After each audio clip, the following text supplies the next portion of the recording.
Periodista, artista plástico, sommelier, Lynn Cardoso es autor de Juicio a la Calle, la entrega del puerto, un libro de ediciones del Berretín que se presentará hoy a las 20 en el Salón Azul de la Intendencia y que refiere a el episodio y la entrega del puerto de la empresa Vega Catunasi.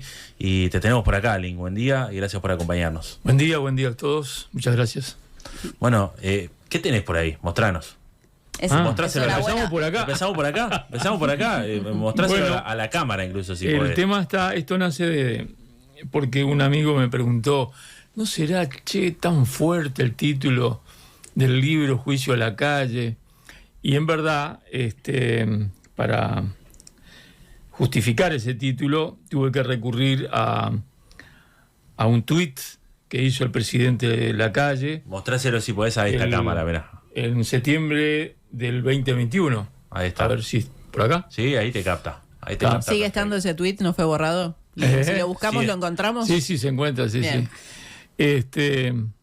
Contanos nomás. Porque el asunto está en que él asume en ese tuit, lo leo, enterado sobre una denuncia presentada contra distintos funcionarios del gobierno respecto al acuerdo en torno a la terminal portuaria, quiero dejar claro que ellos actuaron bajo mi supervisión y responsabilidad. Esto es, septiembre 29 del 2021, digamos que 5 meses después de él anunciar en el Parlamento la concreción del acuerdo, ese audio que ustedes pasaron al principio, y pocos días después de que los senadores Vergara y Charles Carrera presentaran la denuncia en contra de este contrato ante la justicia. De manera que el título del libro, que es Juicio a la Calle, parece pertinente, en tanto el presidente de la Calle asume enteramente su responsabilidad sobre todo lo ocurrido. Acá arrancamos, Lynn, justamente por preguntarte por el título, porque viniste con esta placa tan interesante, con el tuit impreso, pero en realidad lo que nos surge antes es, ¿cómo nace la idea de hacer este libro? Bueno, yo con cierto humor digo que yo quería hacer un libro a favor del contrato y no encontré nada a favor, por tanto encontré todo en contra. Esto nace porque me voy en primer lugar, yo sigo el tema del puerto desde el año 2008, más o menos. No con minuciosidad, pero atendiendo los movimientos que se producen en torno al negocio del puerto. Y fijo esto del 2008 porque Catonati en el 2008 hace una fuertísima ofensiva contra Fernando Puntigliano, que era el presidente de la ANP durante el primer gobierno del Frente Amplio. Una fuerte ofensiva con publicidad pagada en el diario El País, con caricaturas ofensivas sobre Puntigliano. Es la operativa de Catonati, además. Entonces, desde ese año, digamos que yo sigo con atención el asunto. Cuando se firma el acuerdo, lo encuentro como raro. Digamos, el gobierno admite una suerte de chantaje de Catonati por un juicio de $1.500 millones, que nadie justifica luego, que no hay estudio alguno que diga yo llego a estos $1.500 millones por tales razones. Vos decís que no fue por esto entonces. Bueno, yo creo que esa es la pantalla tras la cual se movieron diversos intereses para que se concretara. Hay que recordar que el Frente Amplio recibió también una amenaza de un juicio de $500 millones, que como 4 años después se multiplica por 3. El Frente Amplio no le dio bolilla a esa amenaza de un juicio por lo mismo. Los mismos motivos fueron los expuestos durante los gobiernos del Frente Amplio. De manera que ahí me junto con materiales que fueron elaborando 4 economistas que son asesores de la bancada del Frente Amplio, 4 economistas de fuste que, digamos que tuvieron roles destacados en los gobiernos de izquierda. Menciono algunos: Polgar, Valcorba, Álvaro García, yo qué sé, Mijail Borjar, por ejemplo. Me junto con documentos que ellos elaboraron. Me junto con documentos elaborados por abogados que estuvieron cerca que asesoraron a Mario Vergara y a Charles Carrera en la denuncia. Sí. Y entonces me voy encontrando con ¿cómo decirlo? Con una madeja de información que desembocaba en algunas cuestiones muy opacas. Bueno, estuvo la interpelación, como de 16 horas, al ministro Heber, en aquel momento Ministro de Industria, ministro de Transporte y Obras Públicas. Y como a mí me gusta la historia, ya había leído un libro sobre la historia del puerto. Que es el libro trascendental tener esa información. Sí, sí, súper interesante. El libro se llama Informes diplomáticos de los representantes de Francia en el Uruguay, 1896-1910, escrito por Benjamín Naún. ¿Qué es lo que recoge Naún en este libro? Estamos hablando en 1900, ¿no? Iriarte Borda, presidente asesinado ahí frente a la Plaza Matriz, que había comenzado los estudios sobre la construcción del puerto. Sí. Y a Iriarte Borda le sucede Lindolfo Cuestas. Gran sinvergüenza. Gran sinvergüenza. En estos informes diplomáticos que Naún recoge, los funcionarios de la embajada francesa informan al gobierno francés, estamos hablando de 1900, antes del gobierno de Valle, de la corrupción desembosada de Lindolfo Cuestas. Claro. Ya le pedía plata a todas las empresas que se habían presentado en la licitación. Sí, das cuenta justamente de que desde el principio, ¿no? Decís, desde la construcción se ha dado siempre una cantidad de... ¿no? Porque el puerto es el gran botín comercial. Históricamente lo fue, o sea, nace así. Entonces, en el colonialismo nace así. Si es el gran botín, ¿cómo se explica que este gobierno, que bueno, según tú contás, ya había pasado con el gobierno anterior, no lo habían entregado, ahora existe nuevamente esta amenaza? No es por la amenaza, ¿por qué es que se entrega? ¿Quién se beneficia, aparte de la empresa, con esto? No lo sé. No lo sé. Será la justicia la que establezca. Lo que llama la atención es la celeridad con que se producen una serie de hechos desde, digamos, del 2019. A finales del 2019, Tatiana Natí le envía una carta al presidente Vázquez. En febrero le envía la misma carta al presidente Vázquez y a quien había resultado ganador, en donde le decía, bueno, estoy por hacerle juicio por $1.500 millones.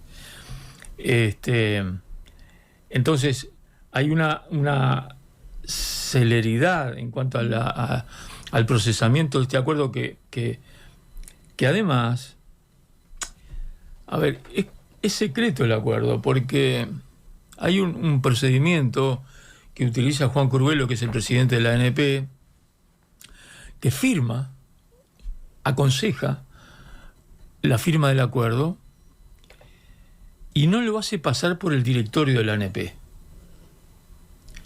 No lo hace pasar nunca. Ahí hay una de las claves que está investigando el fiscal. Claro. Exactamente. Esa es una de las claves. Para poner un ejemplo... Porque en otras resoluciones sí lo hizo pasar por el directorio. Claro.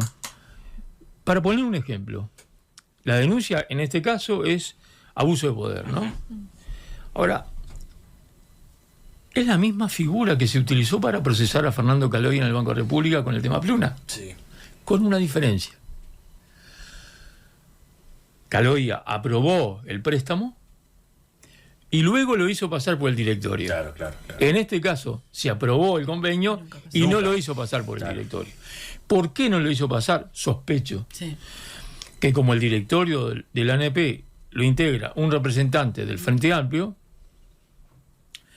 si lo hacía pasar, iban a saltar ahí. La oposición se iba a enterar. Iba a ejercer su rol de contralor. Y entonces, la celeridad, reitero, la celeridad con que se procesa todo esto. Contexto de pandemia, ¿no? Claro, también. Contexto de pandemia. Entonces, eso. Y al inicio del gobierno. Contexto de pandemia, inicio del gobierno. Y con un volumen, a partir de la firma del contrato, con un volumen de inversión publicitaria y de eventos por parte de Cartón Natí llamativos. Una empresa que además puso un caudal importante para la campaña electoral del presidente. O sea, fue una de las empresas que aportó para la campaña del presidente Lacalle Pou. Sí, digamos que las empresas ponen su huevito en varias canastas. 2014. Claro. Bueno, citás bien la fecha, porque en 2017 hay un llamado a comisión de transporte por parte del entonces senador Lacalle al ministro Rossi. Sí. 2017. Y le efectúa algo así como 27 preguntas. El ministro Rossi le responde minuciosamente las 27 preguntas, a tal punto que al final de esa comisión el entonces senador Lacalle dice: le agradezco la prolijidad con que respondió mis preguntas. Si observo, luego de leer la versión taquigráfica, que hay algunas inconsistencias o tengo dudas, lo vuelvo a consultar. Le envío un pedido de informes o lo llamo por teléfono. Ahí está. Y hablé con el Toto Rossi. Ahí va. Decime, Sí. luego de eso, lo hablé hace 15 días, ¿no? Sí. Luego de eso, ¿te llamó? No, nunca me llamó, ni me hizo pedido de informe alguno. Rossi entiende que quien estaba hablando en esas 27 preguntas no era el senador Lacalle.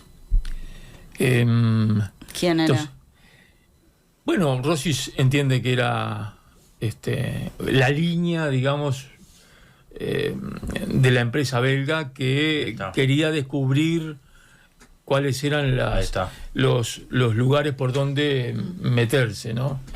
Y, o sea, Lacalle era vocero desde entonces de la empresa. Yo no sé si llamarlo vocero, no sé.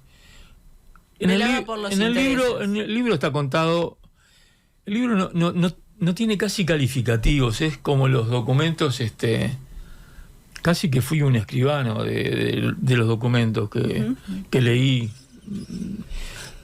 Quizás mi aporte en esta historia es ordenarlos, escribir la historia del 1900 esa, que me parece bien interesante, recoger algunos elementos de un libro que salió en el 2012 de Mariana Zavala, en donde cuenta algunas cosas interesantes ocurridas en el 2001, 2002, y donde cuenta algunas cosas de Fernand Hutz. Sí, justamente hay un capítulo en el libro, ¿no? Que vos titulás yo cuando compro a un dirigente sé que es mío, y después describís al dueño de Cartón Natí. Sí. ¿Qué se puede decir de esta tanta persona? cosa, porque ¿qué pasa? Cartón Natí quiere decir en flamenco algodón, Natí navegación. Por tanto, esta empresa comienza en el siglo XIX a trabajar transportando algodón. ¿De dónde lo hace? Del Congo belga. La empresa nace relacionado a los negocios que promocionaba el rey Leopoldo, que estuvo como 40 años al frente de la monarquía belga, que fue el gran ejecutor de la política de explotación en el Congo belga. Y digamos, que no me voy de boca cuando digo explotación, porque hace pocos años el actual rey de Bélgica fue a pedir disculpas al Congo belga por los tiempos de claro. Sí, las atrocidades. Atrocidades que hay algunos documentales, hay alguna foto que yo puse en mi cuenta de Twitter, en donde aquel africano que no cumplía con su tarea se le cortaba la mano. Están las fotos de los empresarios belgas de entonces con los negros mutilados. Entonces, la historia comienza ahí, y cuando Fernand Hutz dice, según el libro de Mariana Zavala, yo cuando compro un dirigente es mío, estaba hablando de sus negocios en el Congo, y agrega en este mismo libro, pero en Uruguay es más complicado. No están así. No están así. Me dicen, bueno, está bien, pero vamos a ver. O sea, él siente que en Uruguay se pueden comprar dirigentes, pero no son tan leales. No son para toda la vida. No es para toda la vida, ni son tan leales. Pero vamos a ver, le responden a Hutz. Link, hay un episodio que tiene que ver con un chat de Alejandro Astesiano con Marcelo Acuña, que de hecho va a ser imputado por la fiscal Sabrina Flores. Iba a ser hoy, y es algo que se corrió por unos temas. Sí, una extraña coincidencia ciudadana. Se corrió y va a ser ahora en noviembre seguramente, en donde piden fichas de los senadores Mario Vergara y Charles Carrera. Quieren atarlos por la denuncia del puerto que hicieron, según es lo que dice el chat. Bueno, un episodio que se da. Después Marcelo Acuña incluso va a declarar ante la fiscal Gabriela Fossati primero, una declaración a la que accedimos y escuchamos en su momento, y Marcelo Acuña lo que dice es que entendía que ellos entendían, estaban pidiendo la ficha de los senadores porque entendían que Montecom, la competidora de Catunazzi, la empresa de capitales chilenos y canadienses, los había comprado a ellos para que fueran para adelante con esta denuncia. Eso es lo que dice Marcelo Acuña. ¿Qué trascendencia le encontrás en esto, ¿no? en este episodio de espionaje? Sí, varias cosas.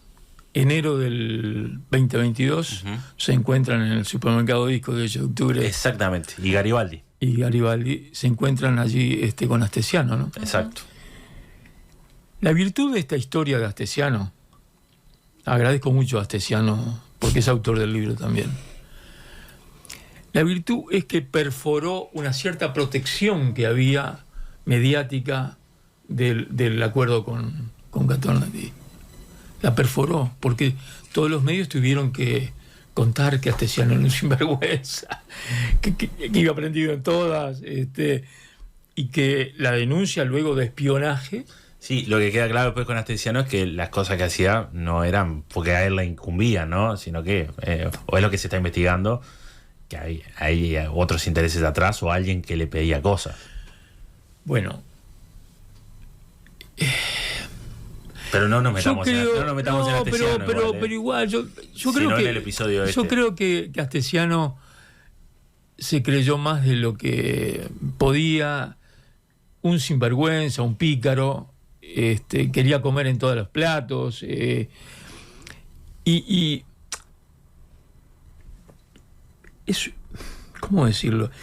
Todos los que trabajan cerca de los actores de poder se creen con un poder casi similar a su empleador. Confunden las luces del estadio. Sí, señor. Entonces, eso de decir, me lo pidió Luis, o que además lo usa en todos sus negocios. Yo, la verdad, dudo de que sea en todos los casos así. Dudo que sea. De cualquier manera, abro un gran marco de duda porque no se conoce los chats del presidente de la calle o por lo menos yo no lo conozco, los chats del presidente de la calle con Astesiano. Ahí está la verdad. No hay otra verdad. Además, un secretario, un guardia de mucha confianza, tanto que viaja, por ejemplo, a Costa Rica a hacer surf, ¿no? De mucha confianza. Fíjense que una persona de esa confianza está pegado al presidente casi las 24 horas y siente todas las conversaciones que el presidente mantiene con todos. El presidente comparte con él todos sus secretos de Estado. Por tanto, la información que posee Astesiano sobre el presidente Lacalle es voluminosa. Y más, el presidente Lacalle nunca lo llamó traidor. Jamás. Llama la atención. Porque un comportamiento de estas características en esos niveles de poder es un traidor.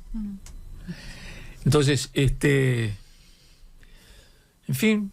Lindsay, tenemos que pensar justamente después de hacer todo este análisis, ¿no? De lo que ha sido, bueno, el juicio, las bases jurídicas supuestamente en las que se respaldó esto y demás. ¿Cuál es la conclusión que saca finalmente de este acuerdo? Mucha opacidad, mucha desprolijidad, pero mucha desprolijidad. Fíjense que no había estudios de impacto alguno, no había estudios económicos. La empresa Catonati le pide, luego de firmado el convenio, le pide a una consultora un estudio económico. Después, ¿para qué le pedí después? Porque claro, hacían agua por todos lados. Entonces, le piden ese informe económico, que es un informe económico, digamos, que no justifica nada tampoco. Incluso hay un capítulo de ese informe económico que dice, como que advierte, ojo, porque puede quedar una posición dominante, monopólica, que tiene que ser regulada. Es el informe que Catonati contrata. Entonces, eso es una curiosidad, digamos. Entre otras curiosidades, déjeme decir esto porque es muy lindo.